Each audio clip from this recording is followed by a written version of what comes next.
Hello everyone, Joanna here, and in today's video, I will be reviewing 9 new perfume releases that I think are worth checking out. I've been playing around these fragrances for the past week now, and I think I'm ready to review them to you guys. So basically today I have 9 fragrances.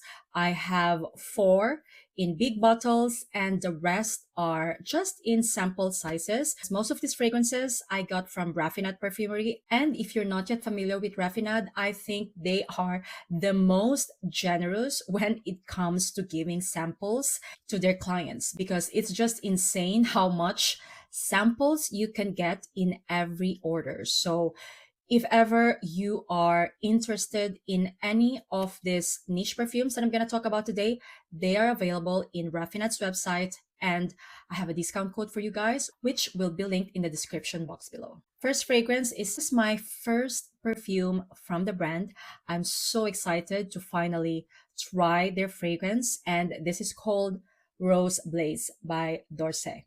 And this is one of their new releases. They released 2 new scents in Cannes, and I'll be talking about them to you guys. So regarding Rose Blaze, this is my scent of the day, and I'm absolutely loving it. If you are a rose lover like me, you will definitely enjoy Rose Blaze. So this is created by master perfumer Jordi Fernandez, and the note breakdown from their website says that it has bergamot, peach, rose in top, rose iris in mid, sandalwood, tonka, and benzoin in the base. I mentioned notes coming from their websites because in Fragrantica there are only 3 notes listed. To me, this is dark, slightly powdery rose mixed with that beautiful, enveloping, and addictive tonka that also has some woodiness that is hiding in the background. I absolutely love this fragrance. If you watch my channel, you know that rose is my favorite floral note in a fragrance. And basically, Rose Blaze is all about rose and tonka bean. The rose that is in here is quite dark. It's kind of reminding me of the rose in Atomic Rose from Initio. So if you like that kind of deep, dark kind of rose, you will love Rose Blaze as well. It is kind of reminding me as well of the rose in Impadia. So imagine the kind of powdery rose in Impadia mixed with the deep and dark rose in Atomic Rose by Initio. It is absolutely beautiful and my kind of rose. This is like a dark yet very wearable rose scent. This is something that can be a signature scent and at the same time will be perfect for a date night. Performance wise, so far this is my second time using it and it lasted more than average. I would say though, projection wise it's moderate, but it is because I didn't overspray. I think if you overspray this fragrance, it can even be a beast mode. But honestly, with this kind of fragrance, you don't have to, in my opinion. So that is my thought about Rose Blaze. This is a deep and dark rose that has a little bit of powderiness and enveloping woody background. I love this fragrance so much. I'm telling you, this is like a combo of BDK's Impadia and Initio's Atomic Rose. Once again, Rose Blaze by Orsay, and this is an extra de parfum concentration, by the way. So next up is their other new release. It's called Holy Berry. They sent me a sample size, so I'm just gonna give you like my quick thought about this fragrance. So Holy Berry has strawberry milk, cardamom, iris, jasmine, white oud, vanilla, and sandalwood. Now, this is very different from Rose Blaze because now this is more of like a fruity, woody scent because Rose Blaze is definitely a sexy rose forward scent. Now, Holy Berry is a dry fruit and oud combo. It is slightly spicy as well because of the cardamom, and the kind of iris that is in here is quite earthy. So imagine more of like a fruity, earthy, woody scent that smells more unisex, kind of leaning more masculine, but not too much. Okay, this is still unisex. And I know that I mentioned oud. However, it is not an animalic or barnyard type of oud. This is like very dry, clean smelling oud, something that can be easily pulled off, in my opinion. And yeah, I think this is a very well-rounded fragrance. I do get strawberries and blackberries in here. Not really strawberry milk, but more of like a dried kind of fruit.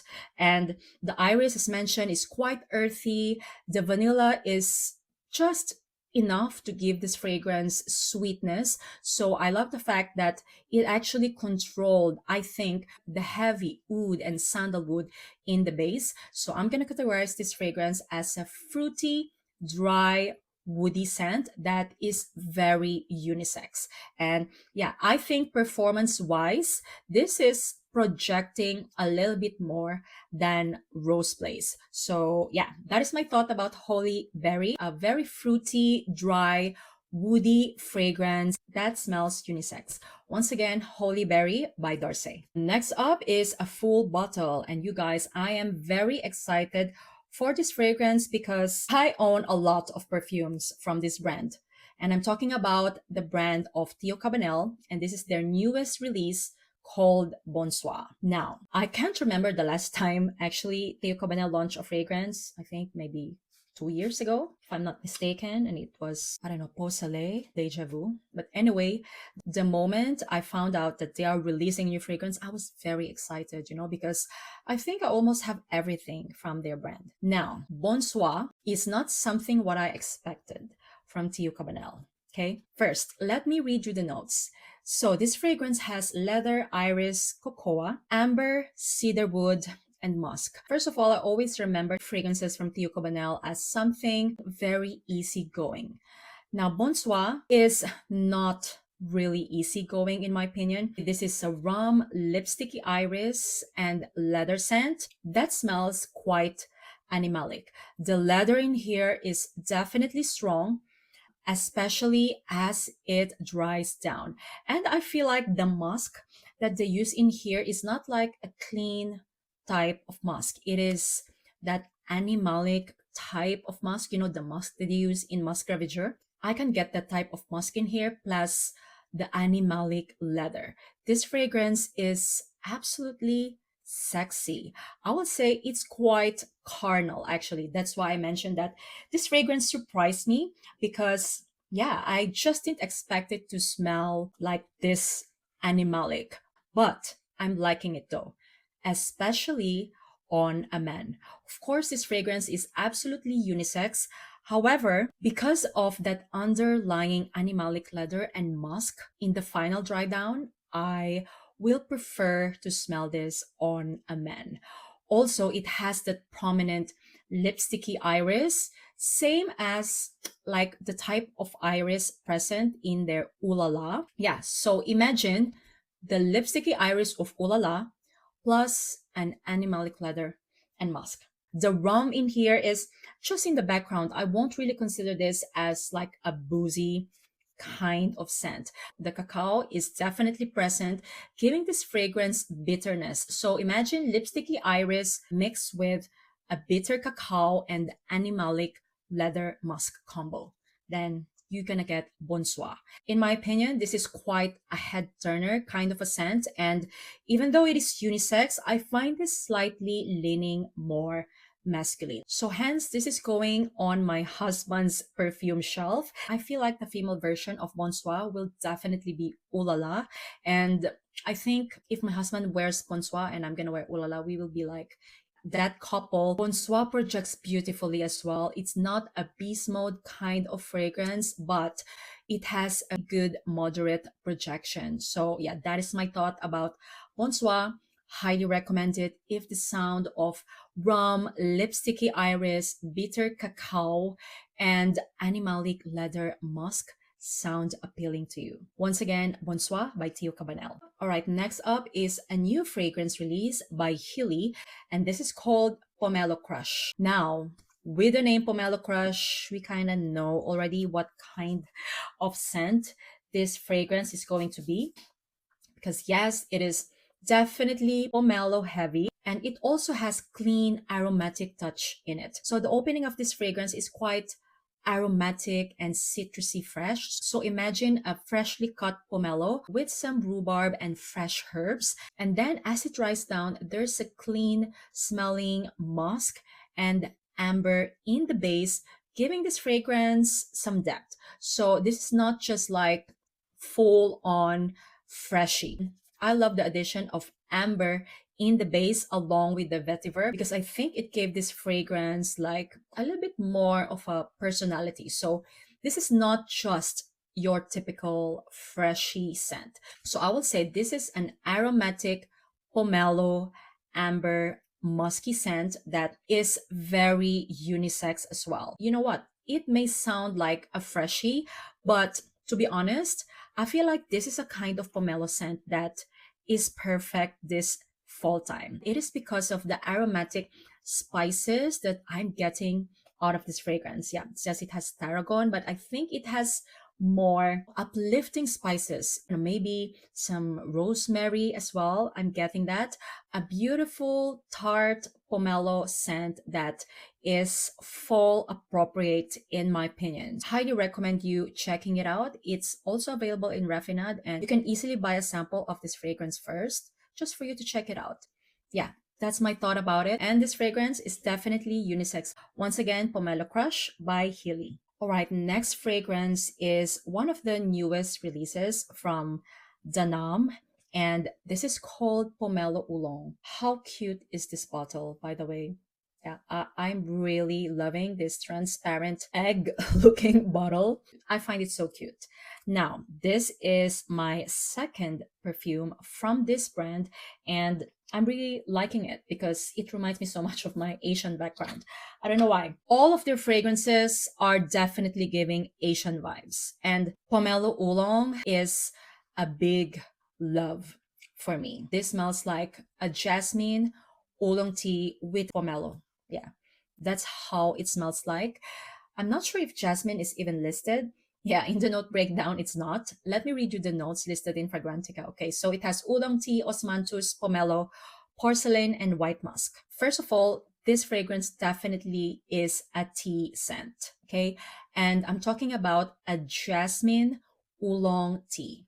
And it is a kind of tea scent that feels refreshing and cold at the same time. I know that might sound weird, but I find the texture of this fragrance to be cold, probably because of the porcelain note. And it definitely gives you the feeling of having a tea, like a proper tea time. You know, tea leaves that are properly prepared in a porcelain teapot. That is the experience that I'm getting out of this fragrance. So I'm drinking a cup of jasmine oolong tea, and it's giving me like a cold feel. I know, sounds weird, but yeah, that's like the experience that I'm getting out of this fragrance. I absolutely love it. And maybe because I love jasmine in fragrances as well, but there's just something about this fragrance that feels grounding to me. And probably it's because of that proper Asian kind of tea experience. It actually reminds me of my trips to China, actually. So I think you're gonna love this fragrance if the sound of a jasmine oolong tea with a slice of pomelo prepared in a porcelain teapot, you know, if that experience sounds appealing to you, I think you're gonna love Pomelo Oolong tea. Projection, I would say, is quite moderate, lasted around 4 to 6 hours, and it stays closer to the skin as well. However, I'm not complaining. I think this is a kind of fragrance that I'm gonna use this rainy days actually, because I love how cozy it makes me feel. Once again, Pomelo Oolong by Annam. All right, now the rest of the fragrances are in sample sizes, okay? So I'm just gonna give you my quick thoughts about these fragrances. So the next fragrance is called Mooncake from Annam as well. This is quite new, and I've heard a lot of people talking about this fragrance. Oh my God, I've tested it the other day, and I find this quite addictive. This smells like hot pancakes, and I'm talking about, yeah, Chinese style. They call their pancakes like mooncake. So this fragrance has vanilla, honey, mung bean, syrup, salted egg yolk, and lotus seed. This to me smells like a Chinese pancake, you know, those small pancakes with mung bean inside. And sometimes they use like salted egg yolk just to balance out the sweetness of the pancake. This is addictive to me. Yeah, I think I will be getting a full bottle of this fragrance because it's just like my kind of gourmand. There's something addictive about it. I love how the honey is combined with the mung bean in here. And of course, that salted egg yolk. Now, if you're not familiar with salted egg yolk, it might sound weird, but actually, when used in dessert, it is quite nice. So, to me, I find this gourmand fragrance to be very unique because of that mung bean, honey, and salted egg yolk combo. I don't have anything like this in my collection, so yeah, I'll probably be getting a full bottle of this. A very interesting gourmand because it definitely smells like a mooncake, which is like a Chinese kind of pancake. And having said that, it's not a typical one because mooncake has mung bean syrup and salted egg yolk. So yeah, that is my thought about mooncake. Okay, what else? So I also have here the latest release of Maison Mataha called Café de Delice. And I am quite excited for this fragrance actually because I love Maison Mataha as a brand. So this has biscuit, coffee, vanilla, tonka, and musk. Now, I expected this fragrance to be full-on gourmand, knowing Maison Mataha. However, guys, it's not a full-on gourmand to me. The opening might give you the idea that it's going to be full-on gourmand because the biscuit and the coffee is quite strong. And I'm also kind of getting like some honey drizzles as well in the opening along with that coffee. So to me, it smells like as if you are smelling a syrup waffle on top of a cup of cappuccino. Yeah, that was the initial opening. However, as this fragrance dries down on my skin, it goes to a completely different direction because the final dry down is very clean smelling sweet vanilla and musk scent. So yeah, not really full on gourmand. And I'm actually quite shocked. Have you experienced the same? Have you tried this fragrance or is it just the dry down on me? Because the dry down was really like very different from the opening. This is literally like just sweet vanilla and clean smelling musk with like a honeyed biscuit nuance in the dry down. The coffee note even dissipates on my skin. I don't know, is it just me? So yeah, final dry down is sweet vanilla and clean smelling musk with like a syrup waffle nuance in the background.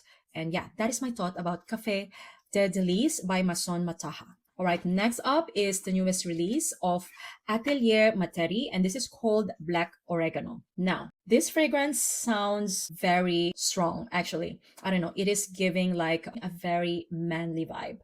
And yeah, because it is. So, Black Oregano has lime, cardamom, rosemary, oregano, sandalwood, vetiver, patchouli, leather, oud, and labdanum. Now, I'm going to categorize this fragrance as a spicy, aromatic, clean smelling oud scent. Very mysterious and dark at the same time. The main note that I'm getting from here are definitely cardamom, oregano, oud, and labdanum. So even if the opening is quite fresh, airy, and aromatic, the final dry down is very dark and bold.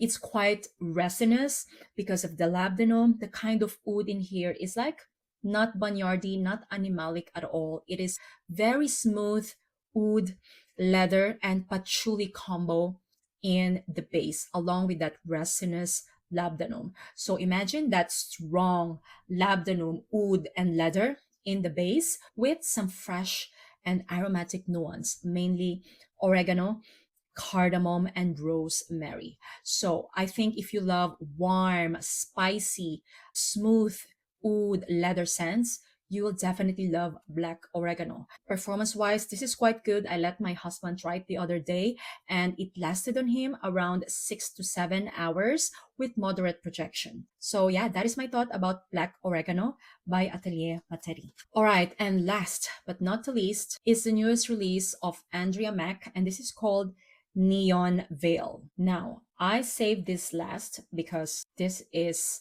my favorite, I think, amongst all the small samples that I have. Let me read you the notes. It has pink pepper, ambergris, iris, orange blossom, cedar, and musk. This is basically like a clean smelling iris, pink pepper, cedar, and musk combo. It is dry and cold at the same time. The kind of iris in here is quite vegetal. So imagine like the kind of iris in Sonic Flower, you know, that earthy opening of Sonic Flower. And then as this fragrance dries down, it somehow turns to lipsticky kind of iris mixed with some woods and musk. And then the final dry down is all about dry woods and clean smelling musk. Now, I'm not gonna lie, this fragrance is reminding me of two fragrances in my collection. Actually, I mentioned Sonic Flower, but that's just like the quick opening. So imagine the quick opening of Sonic Flower, but the final dry down of this fragrance is like a combo of Fleur de Peau by Tiptyque plus Angel Dust by Fugazi. So can you imagine like the androgynous, woody, musky kind of enveloping scent? That is Neon Veil, a very unisex, sexy, woody, musky scent that, yeah, I would love to smell like. I love Andrea Maack's fragrances. I think her fragrances evoke Iceland because they either make you feel warm or they make you feel cold. Now, Neon Veil is something that feels cold and very mysterious. This is a kind of signature scent that catches attention, in my opinion, because it smells very mysterious, cold. However, it is effortless, you know, it is a clean smelling unisex scent. So, as mentioned, the final dry down of this is closer to Angel Dust by Fugazi. So, woody, musky, like cashmeran kind of scent in the final dry down. However, the opening and mid will remind you so much of Fleur de Peau and Sonic Flower. Such a beautiful, everyday kind of scent. If you love any of those fragrances that I mentioned, you will definitely love Neon Veil. Now, Neon Veil is on my wish list as well, along with Mooncake. So that is the video for today, guys. Those are the new fragrances that I think are worth checking out. Let me know if you're intrigued by any of these fragrances. Write me in the comments down below. If you're not yet subscribed, I highly recommend you to do so because as of now, 60% of you are just watching, however, not subscribed to my channel. Anyway, guys, once again, thank you all so much for watching and see you on my next one. Bye!